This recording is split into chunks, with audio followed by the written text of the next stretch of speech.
Nice tip. Okay. Don't know how to do it on other devices, though. Okay, that's good to know. All right. Okay, all right. So if you want to say something, please go ahead. Jump right in. It's no problem. We've got a large group here, so I'm going to just go on with my presentation. But again, we're all in the same boat. I feel like we're in a boat. I'm in a boat, and it's taking on water. And so I'm like furiously working with everyone suddenly, and we're all in this sinking boat together. And it's terrible, but it's also kind of nice in a way, because otherwise I wouldn't be getting to meet you all here. And I'm kind of also aware that it's also bringing about a lot of opportunities. Kicking and screaming, we're all going to have to learn to increase our technical skills.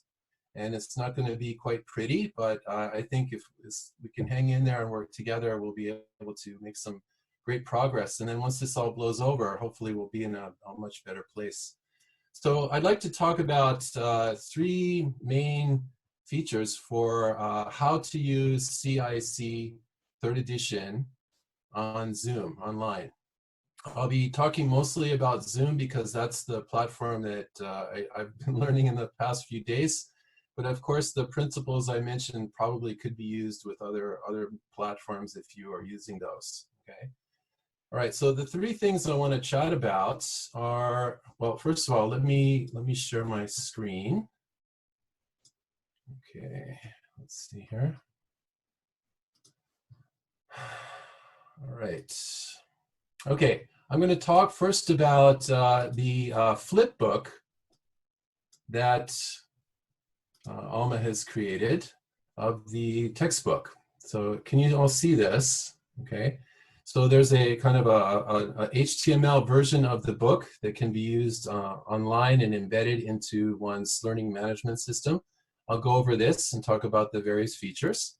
Then after that, I would like to talk about a folder containing a set of Google Slides that can be used to cover the material in the textbook in a very much kind of more direct method.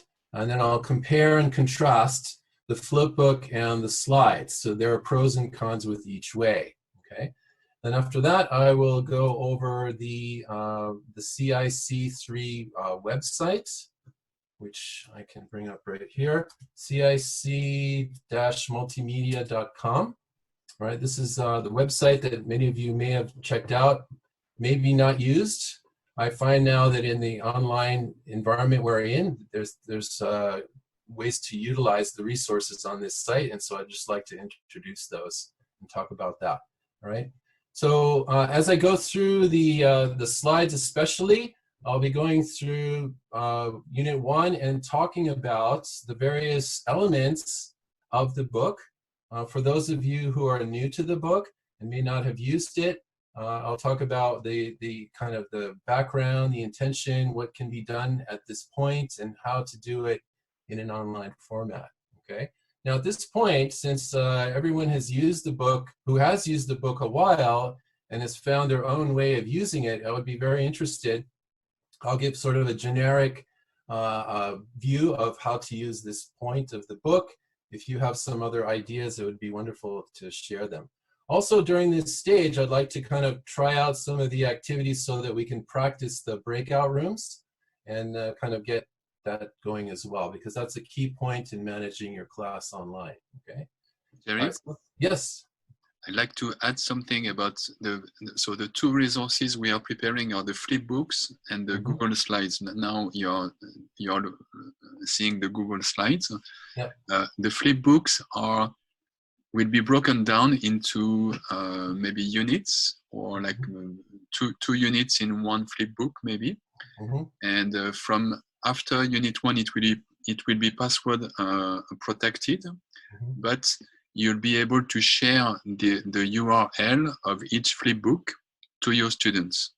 So this is for students who might not be able to buy the book yet. In the meantime, they will be able to access the book kind of online. And the Google Slides, by contrast, will be open only for teachers. It's a Google Slide, so with the sharing preferences, we can choose who can view, who can edit and who can comment. And the conclusion we've come to is that the best way to do that would be to share the document with teachers only. So we need a Gmail address for each of you who is actually using the textbook as a teacher. And then you and only you will be able to access those slideshows. And then you can use those for projecting during a Zoom session or a whatever session, or use it when you're recording a screencast. This is just the basic two things. Flipbooks open for students, shareable with students, and the slides are open to you, and then you can use them to as you would use a PowerPoint. Thanks, Bruno. I was going to cover those points, but thanks you for getting to it. Okay. All right. Shall we get into it?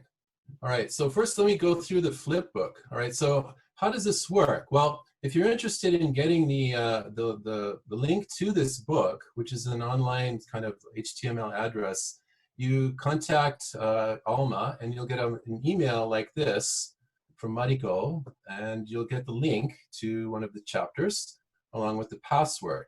So if you click on the link, you would copy the password, you would go to the page, and well, I had already put in the password before. You'll see a place to enter your password, and then you'll be able to use it like that. All right, so that's the beginning point. Now let me take you through some of the features. Okay, so you'll see at the bottom of the screen there are various buttons. So let me go through each of them. If you click on this one on the left, you'll get a table of contents view.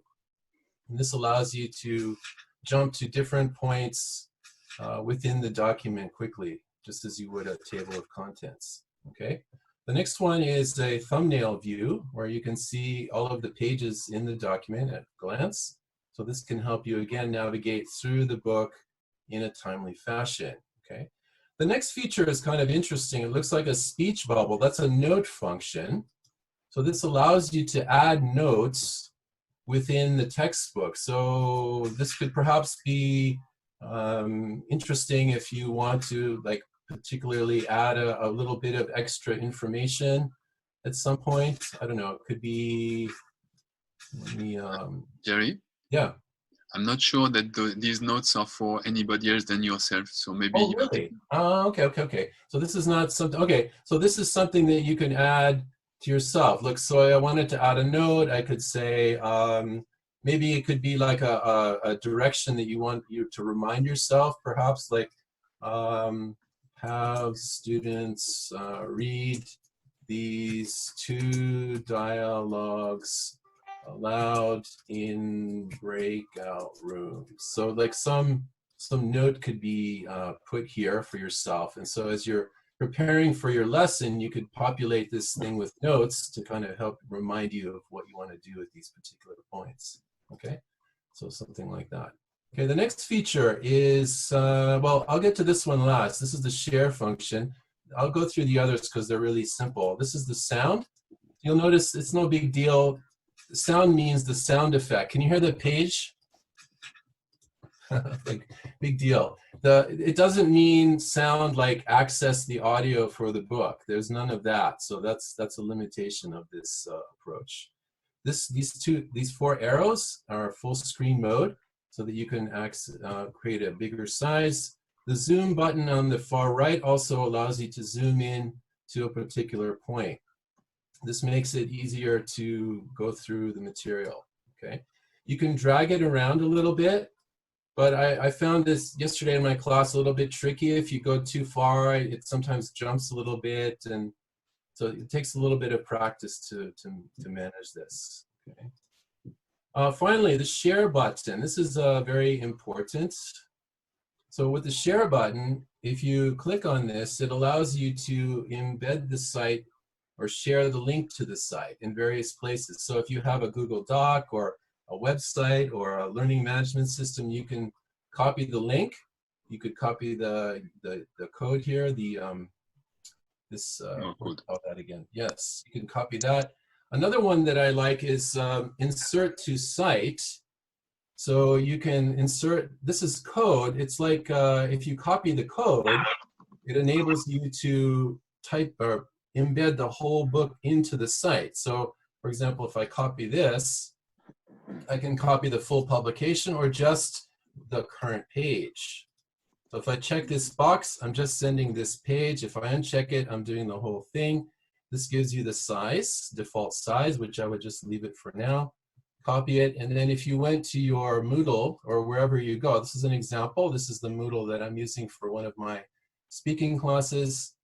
You can then embed the code here. So for example, in this Moodle, you click Edit, and then you click this code thing, you paste in the code, save, and then you will have AP3, but the because book. their papers are so Yeah. long, it got real confusing.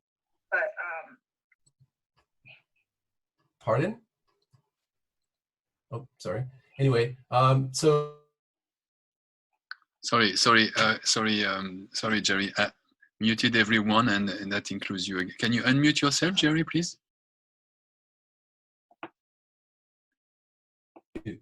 hello, can you hear me? Okay, very good, very good. Okay, all right, so yeah, so what I was saying before is that by copying this code, you can then paste it into wherever you want, and the students can access the entire book or the entire file. Okay, so that's basically the book. Again, the main advantage is that it's nice. You get the whole kind of book experience with sound effects. One of the limitations, however, is that you don't have access to the audio files. So if you wanted to play the one of the audio tracks, you would need to figure out another way to do that, right? You would have to play them from the website in another browser window, or maybe you've downloaded the audio tracks onto your computer, you can play them there. However, you'd have to figure out another way to play the audio if you're using this book, okay? So, should we go, are there any questions at this point about the flip book? You can unmute, unmute if you got any questions, feel free to ask, all right? Everyone right? Okay, that's pretty basic. So let's move on. All right. Can I ask a question? Please. This flip book that you have, is it a standard setup for all flip books from all publishers, or is this your unique design? That's a good question, Bruno. My impression, since I've used ones from Oxford, for example, it's almost the same, but a little bit different. So my hunch is that there's a sort of a standard way about it, but that the big companies have their own proprietary kind of models. Right? I think so too, yeah. If you use any textbook by Abax, they have the same solution as this one. Mm-hmm. Actually, okay, because I'm using an gave us the technical. book starting next month. Mm-hmm. Okay, excellent. So yeah, if you're using a book from another publisher, contact them if they're creating such a thing, then it would be good. The functionality is probably very similar. There might be a few features different depending. I noticed with Oxford you can do more, right? They're a bigger company, so that's pretty cool. Okay, thank you. So that's, can I ask you a question? Yeah, please. So I'm teaching not with Zoom. I'm teaching asynchronously at the moment. Yes. So can I share these pages with the students? Because I've got like 40 students in a university class, and most of them don't have the book. So the way to do it, once again, the way to do it is to copy the link. Can you that share HTML code you had before?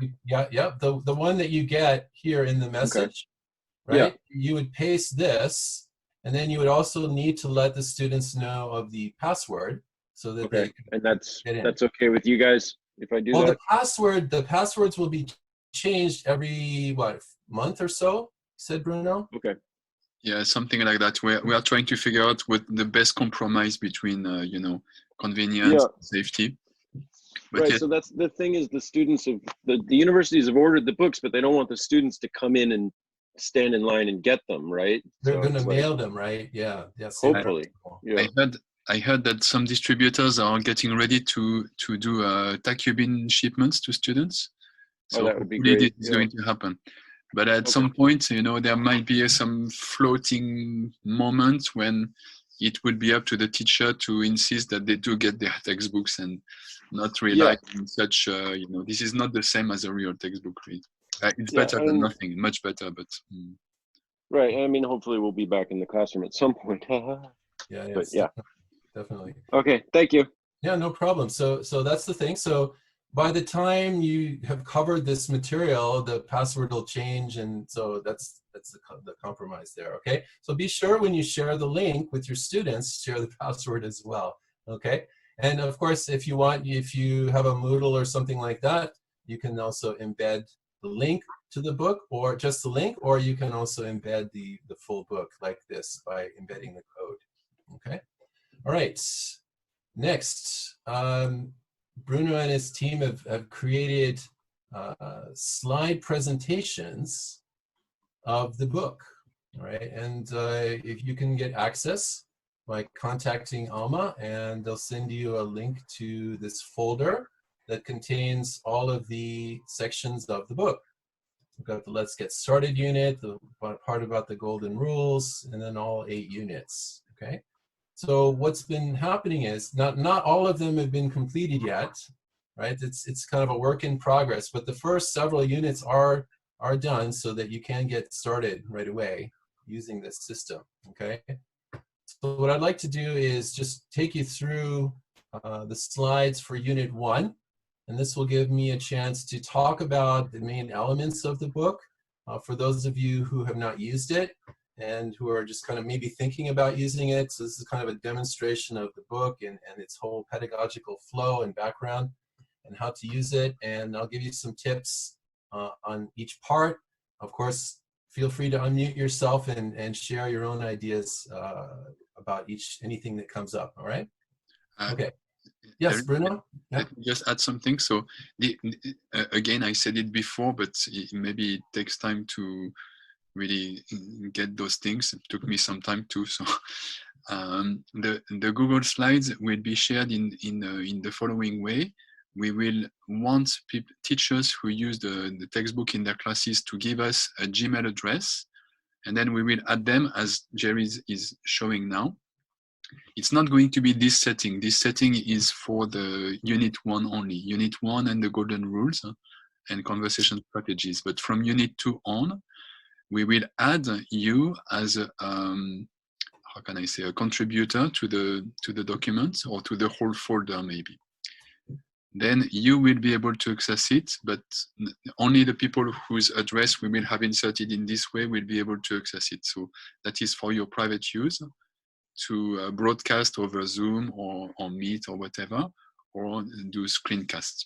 Mm-hmm. Okay, all right. So let's get to it. So this is, I'll go full screen. You guys can share my, you see my screen, right? Bruno, can you see the screen? Okay, yeah. All right, so let's go full screen here.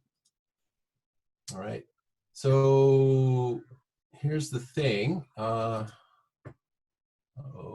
me minimize that. I've got my controls over here. Maybe I'll put them down here. All right, so you're introducing the book. Each unit comes with the sort of the title, and the first thing is the preview. And so I call it like the preview manga. And the best way to go through this is to just get students to jump right into it. Most simple way is to go through, set up a breakout room and say you've got maybe 1 minute to read first in Japanese, then read it twice in English. First time, you're one character, then switch parts, and then read it again. Okay, that's the typical generic way to go about it. Okay, so it's pretty simple. And the idea here is instead, when you start a lesson, you don't really need to say, today we're going to learn about nani nani and da da da. It's like, okay, let's get started right away. Okay, do this task, and from the task, you can see what we're going to be focusing on in the lesson. All right, so after the students have read it, they can instantly see it, then you can cover and go over quickly. All right, so today's lesson, we're going to focus on this first word here, so, and learn about the transitions and the importance of transitions. And we'll cover some basic questions. Back on page 7, they've already practiced, hopefully, the first time greeting. You know, nice to meet you too, right? So this conversation begins right after the handshake. Well, maybe not a handshake anymore, but right after people greet, what do they talk about? And here's where they go. Where are you from, Jack? And blah, blah, blah, whereabouts, and whatnot. So this is the preview of what's going to happen. So it just takes a few minutes. You can do it in a breakout room, then come back, and that's sort of like from this point, now the students are aware of what's going to happen. Jerry, yeah. I have a question. Myself, I can see this in full screen, but I have 4 windows on the right. I can see you and myself and 2 other people. And this is hiding the translation, which is on the right side. Do you know how to change that? I think this is a setting that I have to set, like I want to be able to see. I know what I can do. I can move it to another screen. Okay. Do you see it now, Bruno? I can see it. You can just drag your own windows. You can drag your window to wherever you want that to be with the people, and you can minimize it as well. You can minimize it. I see.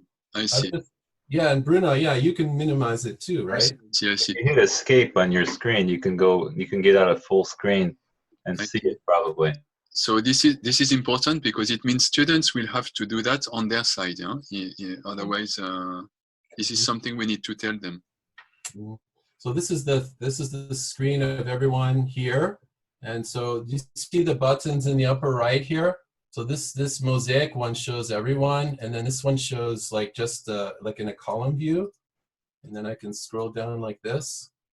This just shows the person talking, and then this completely minimizes it like that. Sorry to interrupt. I can't see anything you're pointing at. It's not on my screen. Zoom doesn't share the Zoom screen. You would have to take a screenshot and share the picture. Yeah. Or screencast your right. Screen, which is complicated. Right. So this guy. Yeah, so the things that are blocking your screen are not blocking ours. Really? Yes, right. Yeah, it will be the viewer who will have to remove, for example, I just removed the windows, and now I could see the whole of Jerry's screen without any blockage. But, so this means that this is something we will have to tell students, because if they are watching this over Zoom, they might their view might be disturbed in this way. So in this case, I'm realizing that having 2 screens is very useful. So for example, you guys can see my screen, right? So now I have the chat right here, but I don't want to block, I can have the chat open in a side screen right now. That's very useful. So I'm realizing that that's a double screen is a big deal, right? I just discovered that too. It's really good to have a monitor and your computer.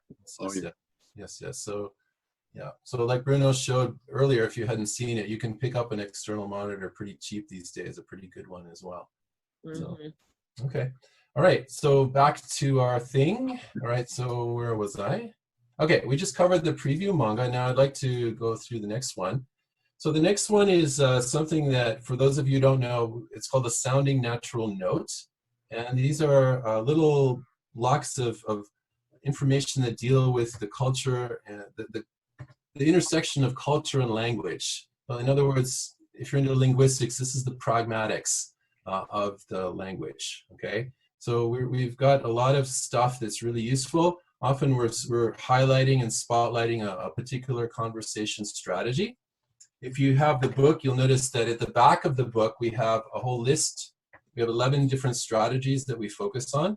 Of course, there are dozens and dozens, but we've just picked 11. And so these notes often are showcasing that, right? And with the slides, you can click on, we've embedded the MP3 audio. So if you click on this audio button up here, you can hear it. Sounding natural note. Transition to a new topic with so. より自然な英語で話せるようになるために、スムーズに新しい話題に切り替える方法も学んでおきましょう。Okay, so you'll hear the sounding natural note, which is a short explanation in Japanese about this point. Okay. Now, if you want to know what the Japanese person is saying, if you can't read Japanese, the transcripts in English can be located on our website, which I will show you guys later. Okay.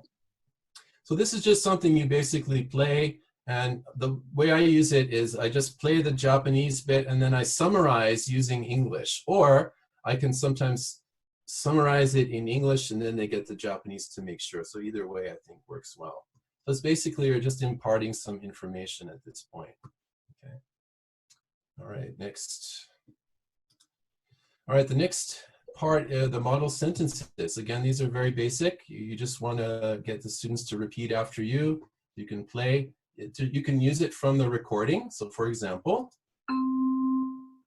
where are you from? And just hit pause, and then people can repeat. 出身はどこですか? Okay.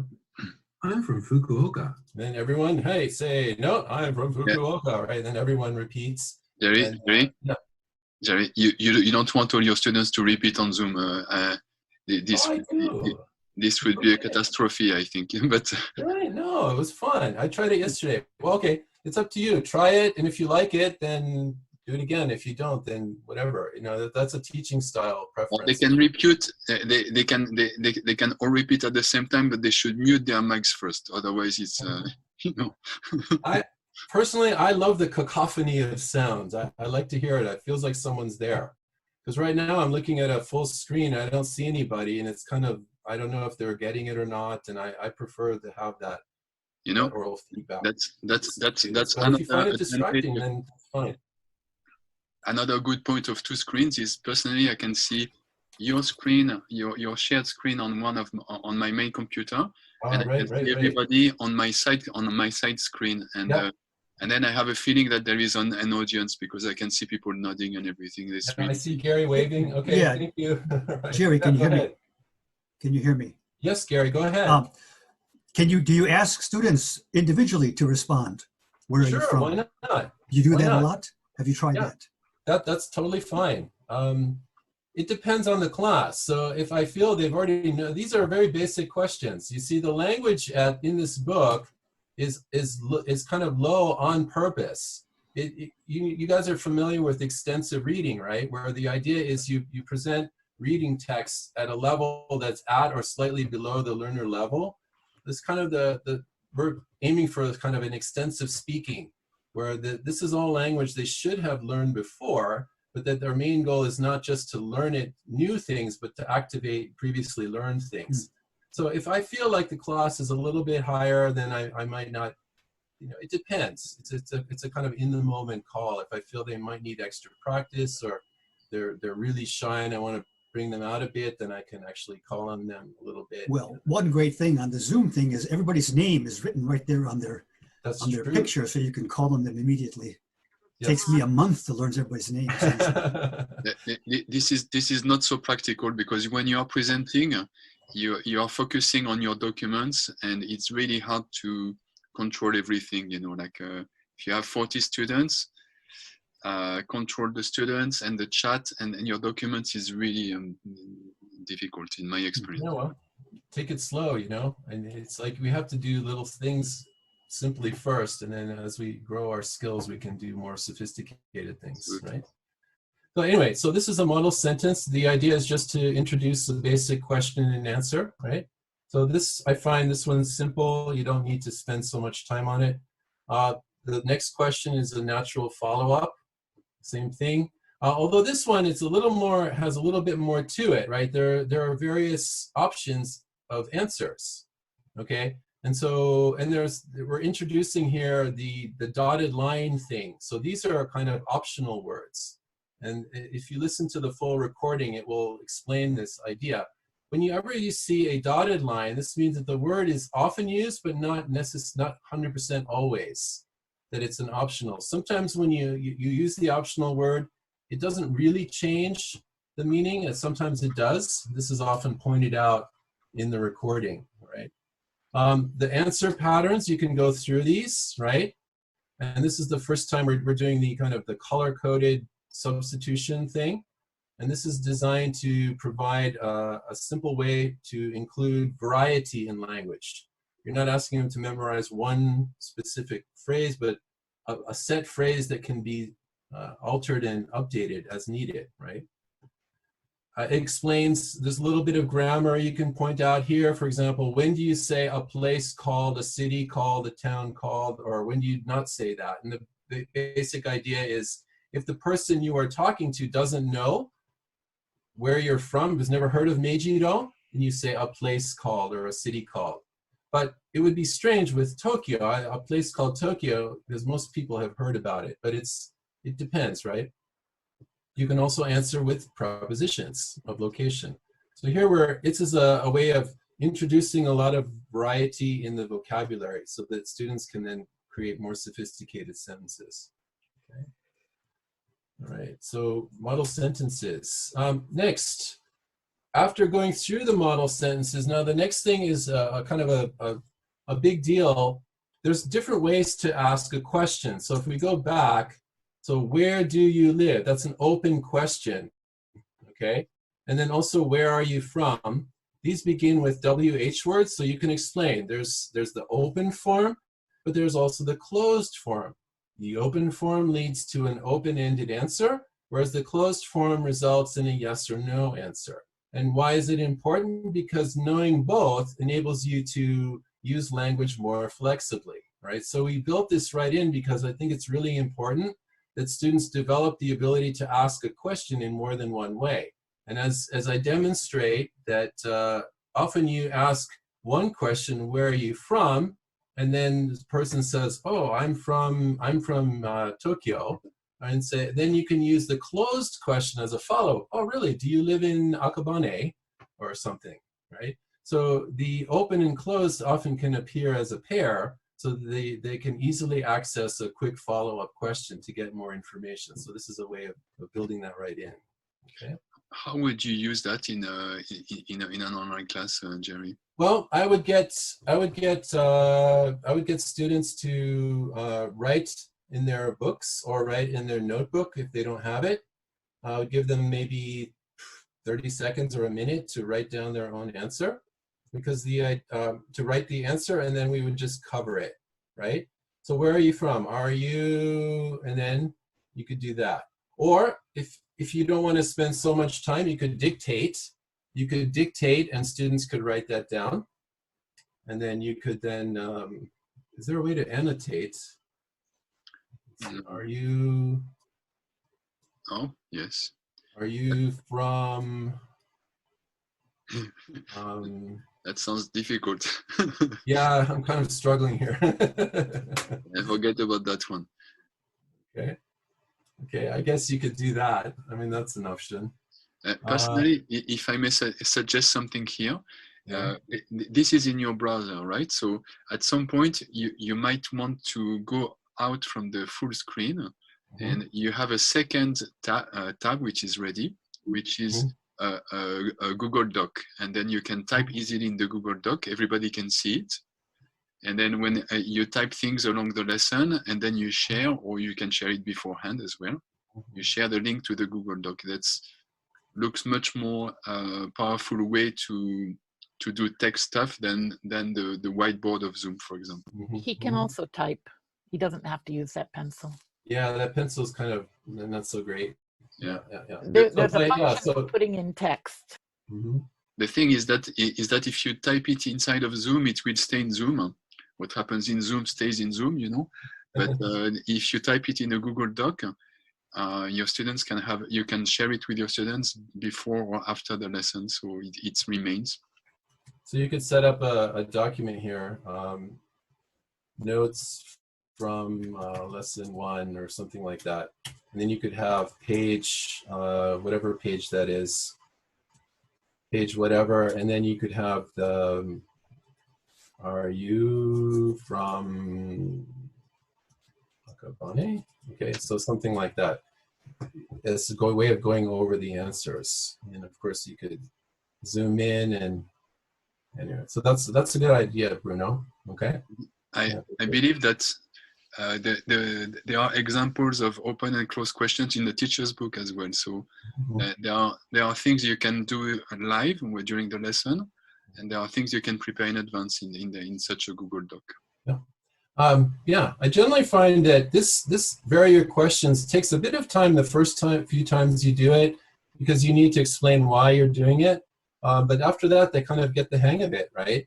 And there's often more than one answer, and that gives you a chance to introduce different ideas for students.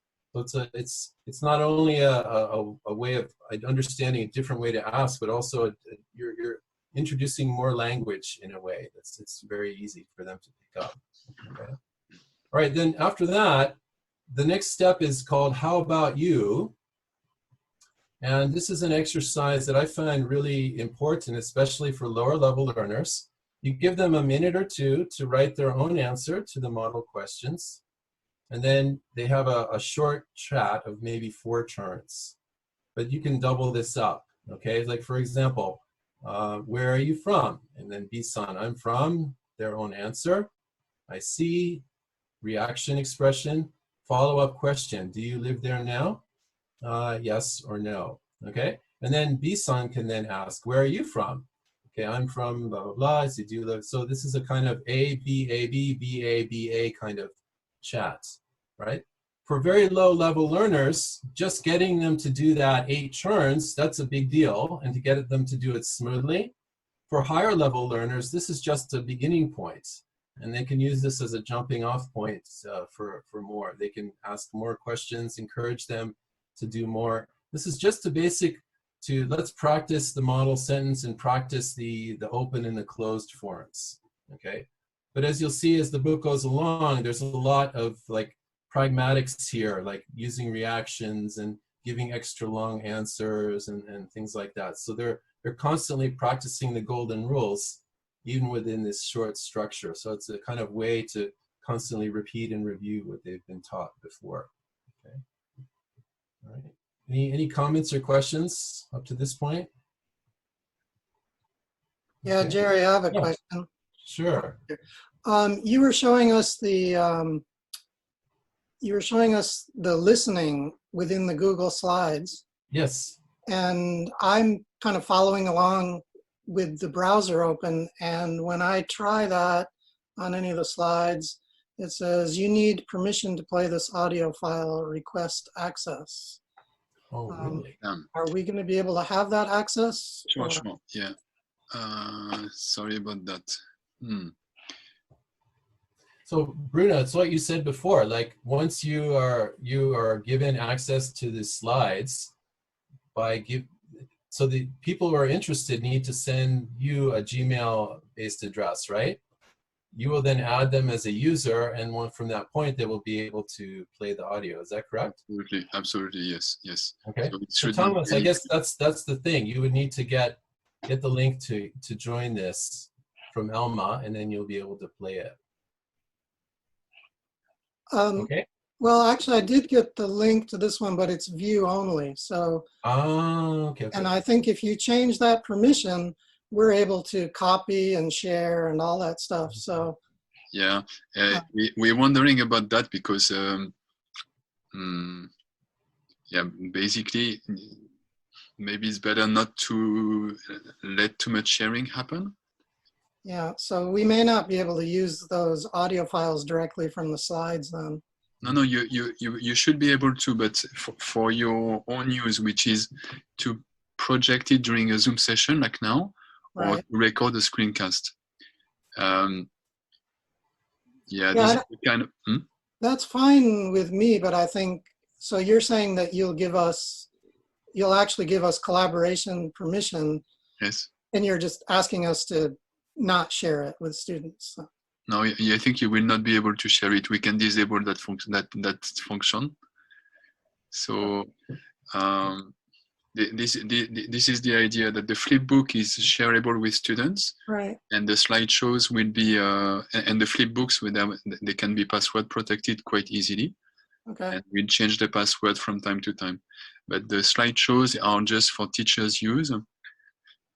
So it's just we try to find the best balance between convenience and some kind of safety as well, because as you know, if I may just talk 1 minute on this topic of copyright, the Japanese government said that it was okay to use copyrighted material for online teaching for the time being.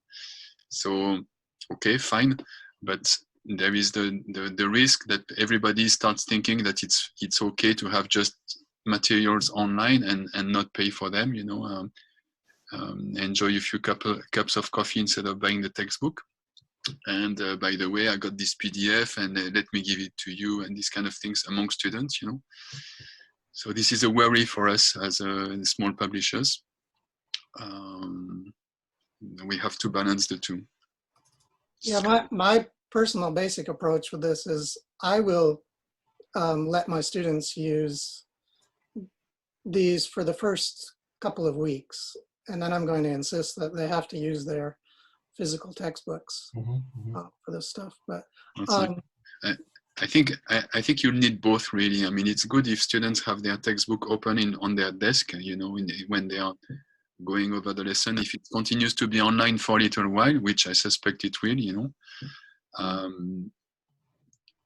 So yeah, there might be the need for both in the for the first semester, maybe. But yeah, can you? I just sent a request for permission to access the audio, Biri for Nanzan. So if you try that, then I can give you some feedback on whether it gives me too much permission or not.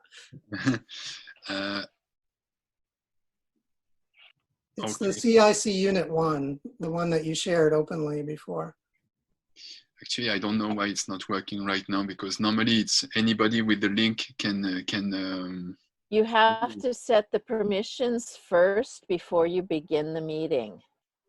No, it's maybe because it's not a Zoom. technical matter. It's a technical matter. We will let me try something and. Okay, just as long as you're aware and we can see how that works out, that would be great. Thank you. I just changed some settings in the audio tracks folder. Okay, could you try it again, please? Sure.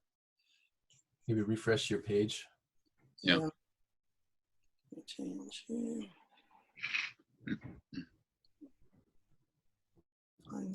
In the last session, a link was shared, and I was also asked for permission when I tried to open that one. I couldn't access it. Yeah, I natural note. Hey, I know that. Okay, works. All right. It works. Okay. So in the last session, I didn't do what I said everybody should be doing, which is I shared a Google slide and I forgot to put the sharing settings as anybody with a link can view. I did it just after because someone sent me a request for access. So now it's okay. You should be able to use that. And this is something to keep in mind with Google Slides or Google Docs. If you don't do the settings that anybody with the links can view, then your students will be blocked. Thank you. Oh, I got a little tip for sounds when you're doing Zoom or something similar. When you share your screen in Zoom, all your attention is going to the top of that window because you have to choose which window you are going to share. And take care, because the default one is the whiteboard, and don't choose that one. Choose the window you want to show, indeed.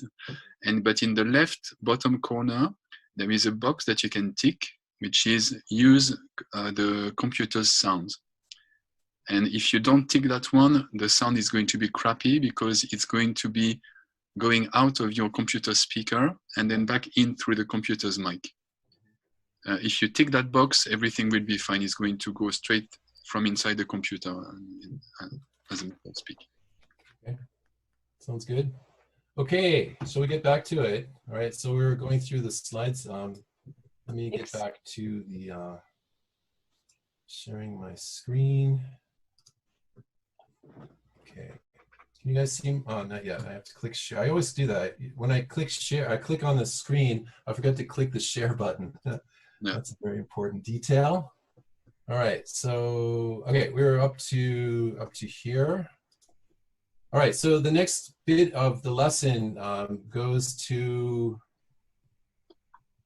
let's see here. All right, the next step is okay, we did the variary question. So it shows both here, like in this slide, you would introduce variary questions and how about you, and then when you go to the next slide, you can zoom right in and focus on that particular activity. So the idea here is to keep everyone on together as we move through stuff, okay? I find, again, just to repeat, that this little exchange, it looks innocuous, but it's actually really important, and not skipping over this is something I've found to be very helpful. And that there's, I've rewritten these so that they follow particular sequences, and as the book goes along, they get a little bit more sophisticated. So that I'm trying to build in the golden rules here so that the answers are longer, and that there's examples of golden rule 3 happening, you know, students talking about themselves, various reactions and things. So this little bit of practice is really good. You've been talking at them, presenting language and stuff, and you need to give them a chance to talk. So this is definitely a, you know, breakout room time for this activity for sure. Okay. All right, the next sounding natural note, again, we're focusing on the strategy of giving more details. This one here in particular focuses on typical follow-up questions that students can ask. Again, this is really important. Okay, you just play the recording and then talk about it a little bit. This one here, this is a guided speaking practice drill. The way I use this, you can use it in various ways depending on the class. I like to play the audio and then practice shadowing. So first time I'll just play the audio and students listen to it. And then the second time they shadow along with the speaker so that they're listening and they're speaking, right, almost at the same time. This is a technique I tell them that actors use to memorize lines, right? It's a way of practicing and improving listening and also intonation and things like that. So they're repeating and listening, maybe put their hand over their ear so they can hear their own voice, which is very nice. So do that, maybe looking at it, have them close the book, do it again. By that time they've heard it a few times and they're familiar, and then you just go through the rest of the activity as a pair reading activity, where the aim is to introduce new variations and vocabulary. So this is a way of introducing new vocabulary and ideas so that you're setting up a longer conversation later, okay? So you need to always be introducing ideas, and this approach does that. So you're, instead of just learning vocabulary lists, which is very effective, here you're learning lists of vocabulary in the context of a particular conversation. So this is pretty neat. Although it can be a little monotonous, right? So they have to read it, you know, 6 times, but then I tell them, listen, the goal here is, you know, being able to use language without thinking. You know, when you practice piano, you're doing scales, you're practicing baseball, you're doing basic drills all the time. Same thing with language, and please do your best, you know, and they kind of get it if you frame it that way, okay? Any questions or comments about this activity? Okay, all right. All right, next, come in.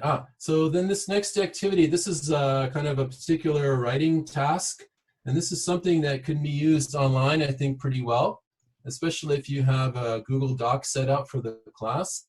You can have people, you can even have a Google Doc set up for the class, which they can then write, or each pair, if you teach them how to use Google Docs, they can then do that. This could be a breakout room thing. Give them 5 or 10 minutes to write a dialogue together. Then if you give them 10 minutes, that'll give you time to visit people and check in on them and see how they're doing. All right. So the idea here is to write a dialogue, a sort of a personalized version of this dialogue. Okay. So they're not talking about Manchester in the UK. They're talking about wherever they're from. And it's pretty simple, but the act of writing is very effective for lower level learners to kind of slow the language, slow the process down, and pick up the language. So that's this. This can also be done for homework as preparation for a lesson. So if you don't want to give up class time for writing. But I think in a Zoom lesson, like what I found yesterday, I was talking for 90 minutes, I was exhausted. And maybe a little bit of a writing break can give everyone a rest. I don't know. It's up to you to try it out. Okay. Jerry? Yeah. Can I suggest one possible way to do these kind of things, to take a break from Zoom indeed? what we talked about a little bit, the Google document activity.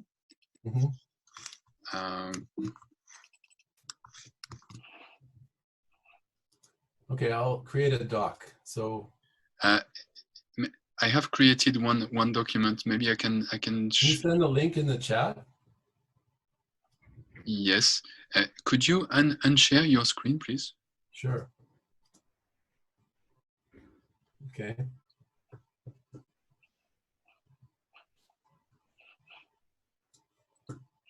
Okay, first I'm going to share with everybody a link to Google Documents. And then I'm going to share my screen and explain this for a few minutes, and you tell me what you think. Yeah. All right, I can see it. Very good. This is the activity you were talking about before. How about you? Everybody can see this, right? My mouse is moving, yes? Yes. Okay. So what I've done is that I have created this document, which is for this activity, for this class. And I mean, you might be doing this. Please tell me if this is a good procedure or not. Yeah? You create a Google document for a given class, a given day, a given activity maybe. And then you set the settings to anybody who has the link can access the document and modify it actually. Then you share this link with your students. And then anybody could just go and click. For example, if I don't know how to attribute you student numbers right now, but if you have a class list in the beginning, you might do like this. For example, you say this is number 1, 2, 3, 4, 5, 6, 7, 14. These are your class numbers. So go ahead and please just click here and answer the question right now. For example, I don't know how to do this live right now with this group, but please, someone can click in the student 1, yes? Can someone click in the student 2 box? And someone in the student 3 box if number of you are online? I mean, can access this now. Did you share the link to this document? I did share it in the Zoom dialog box. I didn't see it. Huh.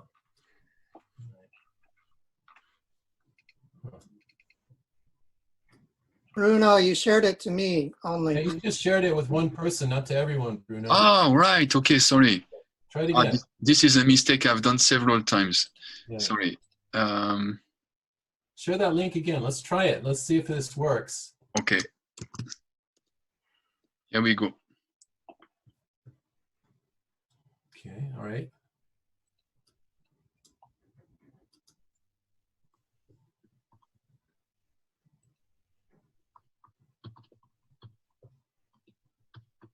So what do you want? You want people to type in their own name?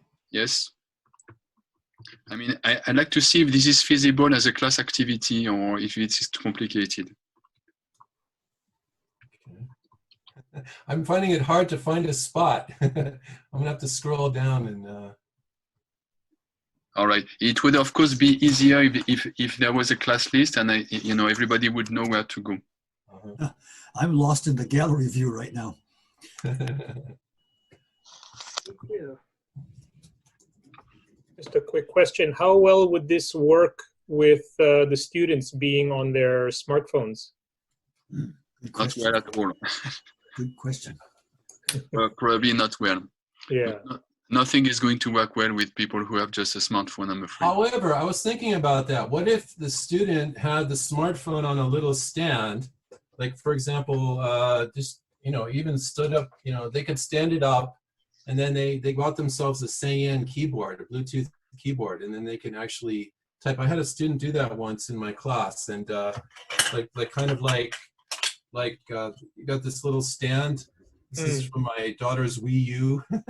She doesn't use it anymore now that she has a Nintendo Switch, and so I've used this as a stand. And so a student could set this up, and then they could get connected to a Bluetooth keyboard, and then that might be a way of having them do that. So that would be my quick thinking solution. Students also tend to be pretty good at inputting text on their phones. They are amazing. They would need probably to have the Google Doc apply to make this easily accessible.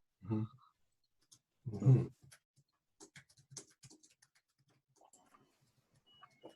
This is not bad, Bruno. If you have the table, it kind of prevents it a bit from jumping up and down. Yeah. You know what I mean? Yeah. So we were worried about that yesterday when we were talking about this, remember? But then I thought, well, if it's set in a table and you're not asking them to type really long things, it might, or if you create the table big enough for what you anticipate, then I think that would eliminate the jumping up and down problem. Indeed, yeah. Well, the key is to insert empty lines between questions and ask students to not use the enter key. Because if they use the enter key, they are going to be created a new line, and then everybody below them in the document will suddenly jump a little bit. Yeah. But it's a rather simple instruction, and there is nothing else to be done. Just click on the link and start typing. Mm-hmm. And what I kind of like about this is that it's like everyone working in class. Like if you give a task in the classroom, everyone is busy working, and then you can kind of go around and make comments. And like for example, student 1 who is from the 5th dimension, then I could leave a comment here. Yeah, wow. Just a comment, yeah. Is that near Kyoto? Okay, so like whatever, like you could add little comments, or maybe if you could provide corrections and things like that. I think this is kind of cool. It's definitely something I want to try, because it's one document and everyone's working on a task together. As I mentioned before, the writing is a way to slow things down, especially for lower level learners. You can introduce new things, you can comment on things. Right. Interesting. Yeah. I think if you set it up from the point of view of bandwidth, this is maybe more satisfactory than having a long, video exchange, probably. Mm-hmm. This is interesting. I'm going to experiment with this, because I could see people doing a writing task, like creating the dialogues on here. If I create the table ahead of time and I create the document, so that there's like enough room, there's like 8 lines for people to write an 8, and I put the A and the B and the A and the B already in there. Yeah. Okay, please write it in. Okay, students 1 and 2 go here, students 3 and 4 go there, and students get right to it. Then they can start typing, and then we can all be working on it together. And as you mentioned, it's good for students to see what their classmates are doing. It might give them some ideas of what they could write. Mm-hmm. The ability to comment live is pretty neat. So, and then from here, then we can start to actually talking. Oh, so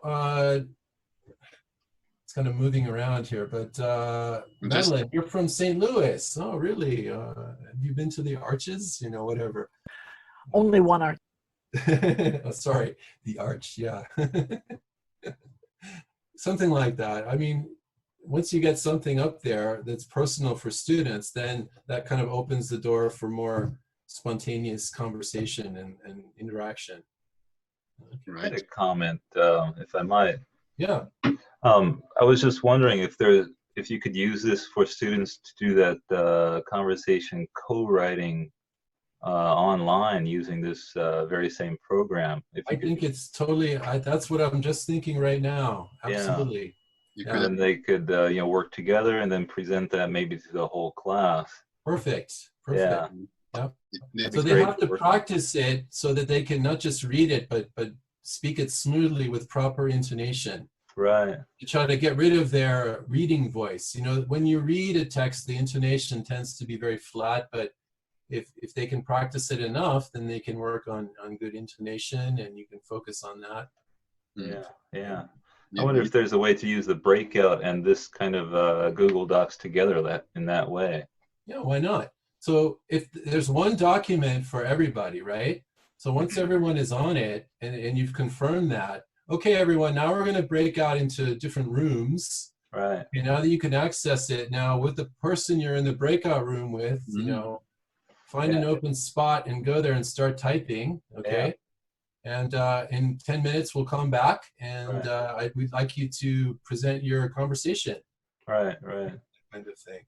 Well, it's kind of something that you know, I've been doing with the textbook anyways. It's built into the book, and it's one way for the teacher to stop talking, and kind of keeps it the same way, the standard classroom procedure, but now we're doing it online. That's right. And that's right. Real time and interactive. It's a very cool way to not go to class, but still do the same kind of activity online. Yep, yep. And there is a little bit of a feeling of a class, actually. If you see people writing up and down, and somehow it feels like your classmates are just there somehow. Exactly. In that case, just to recap a little bit the procedure, I think it's good to create one document for that precise class, and maybe even for that precise activity, and to put the settings on. Anybody with the link can modify the document, and then you can share the URL with your students through Zoom or through Moodle or through anything, and then it's ready to go. Maybe you want to have a system for to say who is number one, who is number two, who is number three, and stuff. And it could be used as well for writing short dialogues, maybe. Just what you should do in this case is to add empty lines here, and tell students not when they are finished their turn, you know, they write their thing, for example, here. They don't hit the enter key, otherwise the whole document is going to jump down, and the people at the bottom will be shaken like crazy. So tell them to just go to use the key to go down, and it should be all right, and you should be able to have pair work actually happening. This is more simple because this is one person, one line, one person. This is one format. Another format is pair work actually. Once they got the hang of it and everybody's understood how to do that, it should be no problem. Excuse me, if you make pair one, pair two, beside the pair one, you could write the two students' names, and then they know that's their box. Yeah, but this is more work for you because you know you have to minimize your efforts. I'm thinking that if you have a template, for example, this could be a template. Actually, this Google document can be cloned, you know, duplicated by you even. I mean, you know, you can clone it many times. And then if you have a picture of the class list, you know, that you can paste in the bottom, in the top, it might be easy to say, okay, number one, you are with number 9, and number 2, you are with number 13, and these kind of things. What happens if a student is absent, though, Bruno? Wouldn't that, if you predetermine who's going to pair with whom, wouldn't that? Like this? I predetermined it, yeah, indeed. There are numbers of ways to deal with that, same as in a real class, I think. Okay. Yeah, that is an issue. You could, for people who are very technology, masters of technologies like you could use your app that you used for presents, you know, and then you call students. Then you have a screen with all your students, their names and their pictures, and you take a screenshot of that, and then I think that app could also deal with pair forming, right? Yeah, but okay, I don't know. There's different ways to go about it. I think I don't know yet. I have to think about it. But I'm very intrigued by this. If you use Zoom, you could do breakout rooms and just have Zoom automatically put them into two pairs in a breakout room. That's correct. And then they could do the assignment. And yeah, but the breakout rooms and the Google Doc are two different spaces, so they should. Well, then they would just have to pick an empty. I would just tell them maybe pick an empty box, you know. Why not? Why first not? come, first serve, you know, and just find, as long as you have enough boxes for the amount of students in your class, then maybe it could work, as long as like whoever you're paired with in the breakout room together, go to the dock, find an empty place, and start typing. That might work. That might work. It's all theory right now.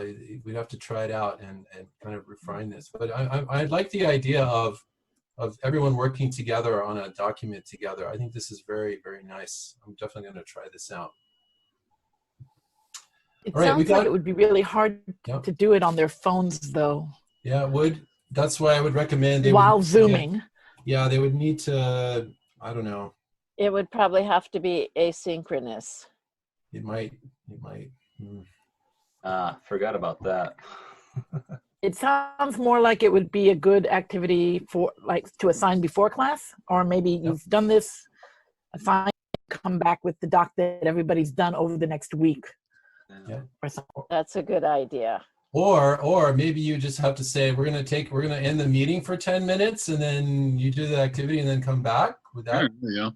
That's another idea. Yeah. I think it's a good principle to not keep the video sessions too long. You know, like now it's kind of special because we are all teachers and we are very motivated.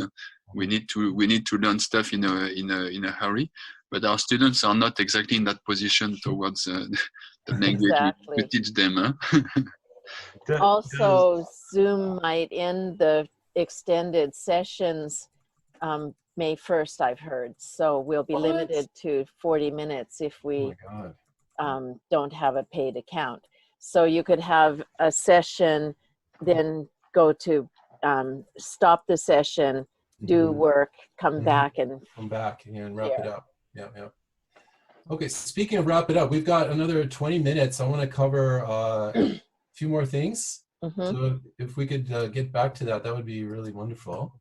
All right, Bruno, thank you for showing us that. That was really, really interesting. Yeah, I think it's going to work. All right, back to my slides. I'm going to share my screen.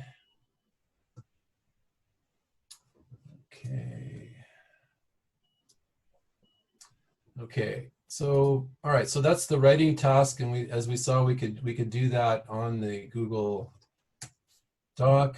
This in the classroom. This is the typical the way to do it. The students would memorize the dialogue, then they would rehearse it by standing up and performing it. I mean, you can't obviously, you could simulate this, you know, after the students write it, they could be asked to practice it and then do it in front of the class kind of thing. That could be done. Or if they're too shy to talk in front of everyone, you could do another breakout where the groups are bigger. Instead of 2 students, you'd have maybe 4 or 6 or 8, and then each pair could take a turn to perform their dialogue like that. So if you had a 40 in a class, then you could have, like, you know, 4 groups of 10, or, you know, 5 groups of 8, or that kind of thing, and they could do the performing like that. That would be one idea. Okay. All right. So basically, that takes us through the basic gist of the part of the lesson. So one more thing, so the slides, again, please contact Alma if you want to get access to this, and hopefully we can make this work. One more thing I want to show you is the CIC Multimedia website. So it's cic-multimedia.com. And for those of you who haven't checked it out, I'd like to give a quick overview. The site has 2 parts. The blue part is meant for students. So it has all the basic information. So for example, if you click on a part, you can see that each page consists of the vocabulary on a list that's linked with Quizlet, the audio tracks so that students can listen and practice, also the script of each audio track. So those little notes that explain the sounding natural notes and the little details. Like, for example, the model sentences, this one here, it has some little bit of extra information. They can read the script here, so if they can review that grammar point. So this is very useful. Also for us teachers, if you click on the teacher site, it'll be red. And it's basically the same thing, but bilingual. So if we go back to the Unit 1, Part 1, you can see the same thing before. Except here, it's a little bit different. There are links to worksheets that are unit specific. So for example, I created these a while ago, and there's a worksheet that's sort of dedicated to practice the golden rules in various ways. So these are accessible through the unit. So if you wanted to have something that students could do for homework, here it explains it. Then you have the worksheet here. And then if there's a need, there's an answer page. Or I can show you another one. So for example, give longer answers. So in this task, the students take a dialogue where it's a lot of question and short answer, and that kind of thing. And they're asked to rewrite it, but they can only use two questions. They have to pick 2 of these questions, rewrite the dialogue, and then it gives you kind of a model here. Can they write on that form directly? Not this one, no. This is a PDF form. There are editable versions on Microsoft Word that are available. Contact Mariko at Alma. She can send you that. We need to get those uploaded to the site, Bruno, those Word versions. And also what I was thinking to experiment with, maybe these can be turned into like a Google form or something like that, or something that the students can use online, right? See if you can grab the lines, just click and select. No, and then you could copy and paste. Oh, you could copy it. You should be able to, yeah. Maybe after downloading the PDF, it should be no problem. So if you copy it and then you could paste it into a Google Doc, then that might be something that people could do together, similarly to what I showed before. You could demonstrate it, and then people could do it on their own. Yeah, that could work. That's interesting. So anyway, the point is there are worksheets here. For all of the audio tracks, especially for the bits that are in Japanese, you can see an English translation here. So this is very useful if you don't speak Japanese and you want to know what the nice lady is saying. You can find that out here. Okay. But one more thing. Well, 2 more things. One is the downloads page. Okay. This is very useful. This is where you can access stuff. So for example, the teacher's book, which is free. I'm going to open this up in a new tab. If you haven't checked this out, it's all right here, full color. Okay, you can access the entire teacher's book right here in full color, and it has, like, for example, if you want to fill out your syllabus for your university, it's got a model one here.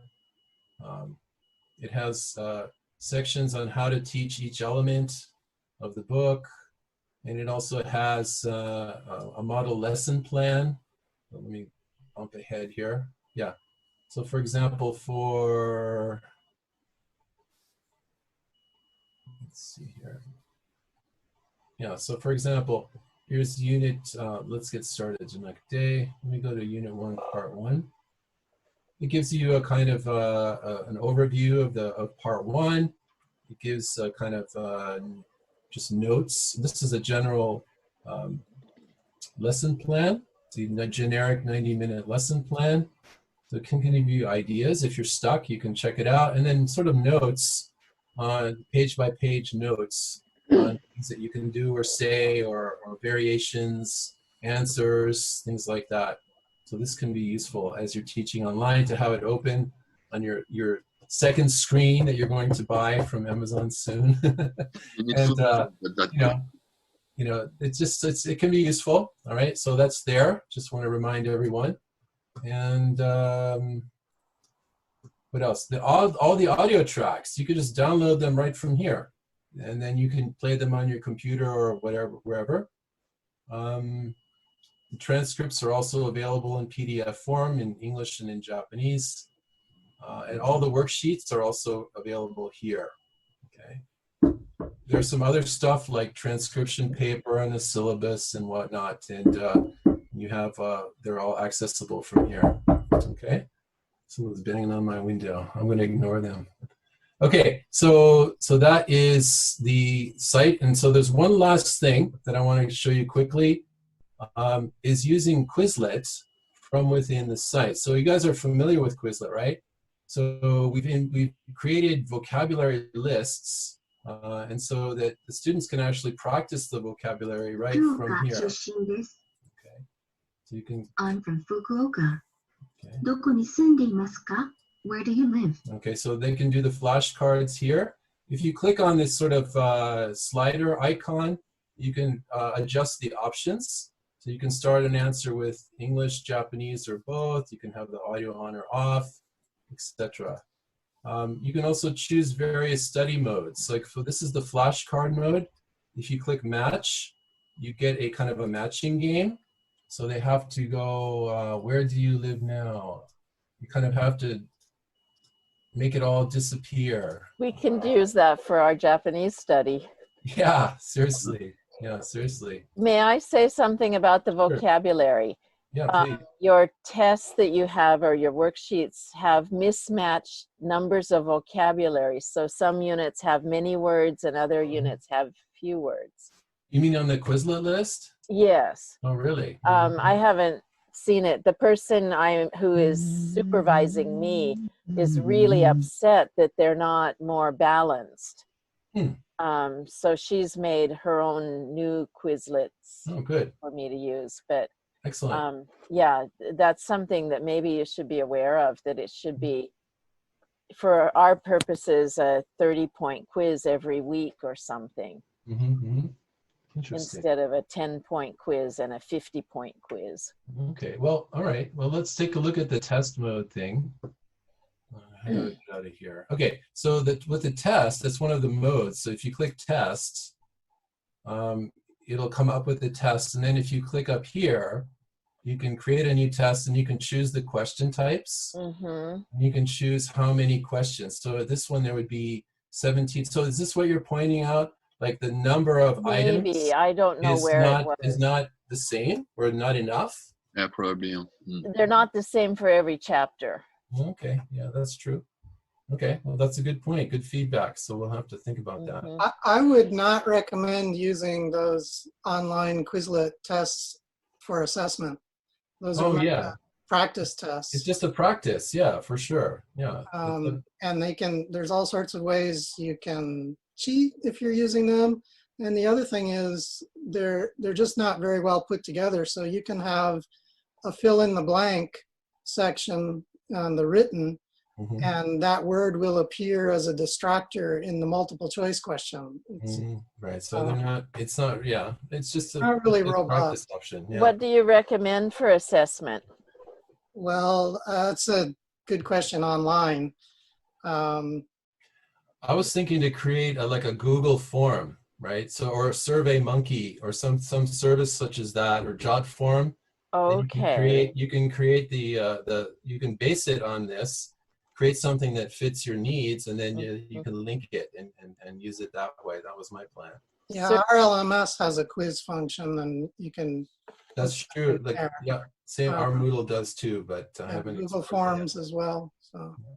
One more thing, really quick. If you want to view the set on Quizlet itself, if you click at the bottom there, it'll take you right to it, and this gives you more functionality, right? So we can't really offer support beyond what's available on our site, but there's lots of stuff you can do, especially if you get really into it. I've created a teacher account, so let me just show you really quickly that. If I go to settings, you can see the benefits of a teacher account here. So just really quick, it enables you for 4,100 yen per year, which is not a bad deal. It enables you to track student progress, play this Quizlet live game, organize classes, remove ads, etc., all these things. So that's something to think about if you're interested in diving more into Quizlet. Okay, but yeah, anyway, it's possible for you to do your own thing using this platform. So we wanted to make it available for folks. Okay. All right, so I'm going to stop sharing. Quizlet gives you a month free, so you can check it out in teacher account. Okay, we're almost done, but we got about 8 minutes left. Are there any questions or comments or anything? I've tried to give you some ideas and kind of where we're at, and I know there's a lot more we could do, but we have to start somewhere. Does anyone have anything they'd like to share or any questions? Yes, I have a Gary, question. Can you hear me? before that, it's good to finish on time. For most people, will have something else to do. But personally, I'm available to stay a bit longer and discuss more detailed stuff. Okay. I have a few questions regarding Zoom. I'm interested. Oh, sure. Okay. Yeah. I've heard that Zoom leaks email addresses and has a attendee tracking feature, and also some Zoom bombing and end-to-end unencryption. Is that correct? I've heard that too. A lot of those problems have been fixed. That's what I've heard as well. Yeah. Students don't need to give any information. If you give them the link, they can just check in without giving any private information. Good. The company I heard was a startup, and they were focused on building business as quick as possible, and they let a lot of security stuff slide. But then suddenly the world changed, and everyone's looking at them, and all of these faults were exposed, and they've been bending over backwards to try to fix it. So I've heard they've been making progress. So when they first started up, most of their clients all had tech people who could set the privacy with no problem. It was when it was opened up to general dummies like us who don't know anything that the problems became very big. But the default settings, things are now locked. You cannot enter without going to the waiting room and other things. So it's a lot safer. Yeah, but what about Zoom bombing with another website suddenly coming into your? As long as worry about it. you have a password, people can't get in without the password. Yeah, I think if you create a unique address for each meeting with a password, like I did for this meeting, for example, it's usually okay.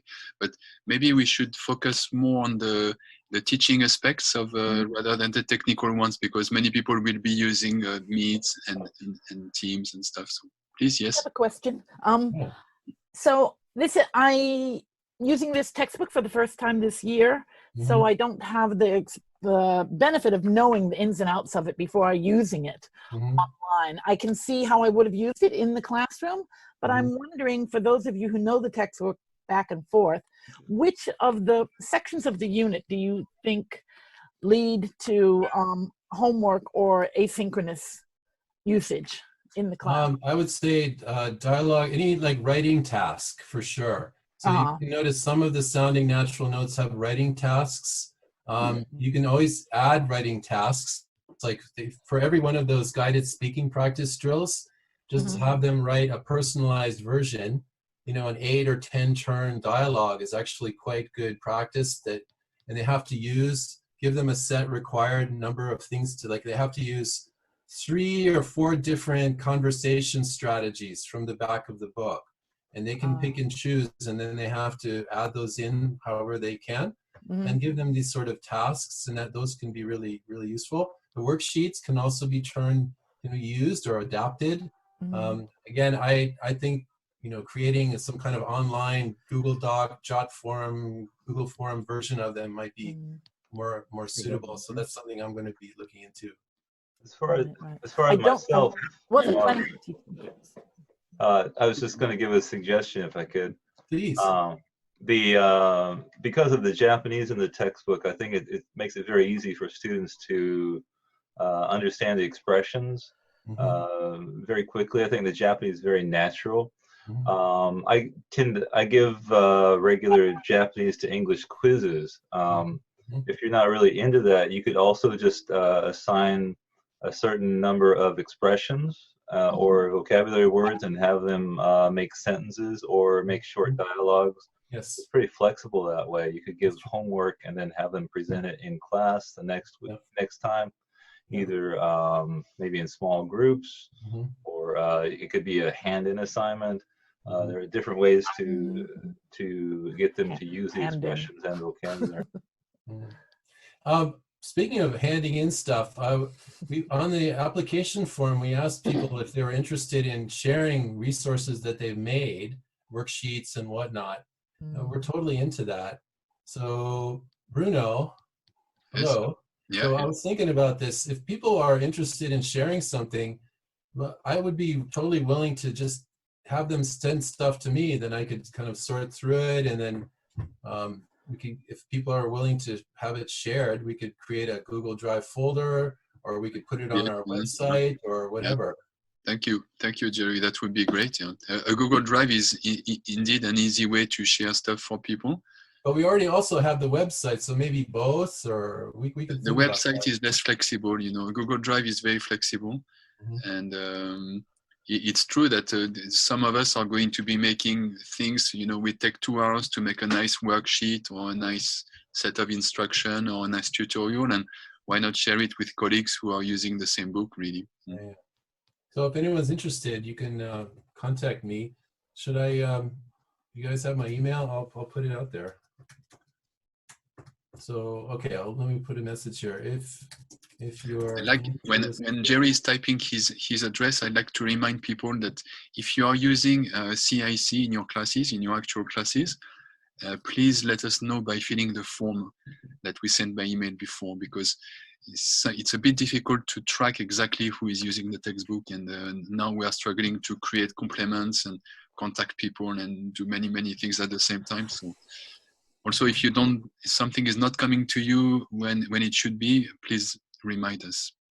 Okay. So everyone, that's all the time we've got for today. If you want to stay a bit later, Bruno, I guess you'll be around. Yeah. I've got to go. I got other stuff I got to get to. But I really appreciate everyone coming. It was really amazing to have so many folks. I hope this helped. It gave you something to think about. Anyway, good luck. We're all in the same boat, and we're here to help you. So if you have any questions, follow-up questions, feel free to get in touch. I've got my email right there, tlandis@gmail.com. I'm happy to respond. One of the advantages of going with a small publisher is that you get personalized service, and we're going out of our way to take care of you, and we really appreciate everything. So thank you very much, everyone, and good luck. Thank you. Thank you.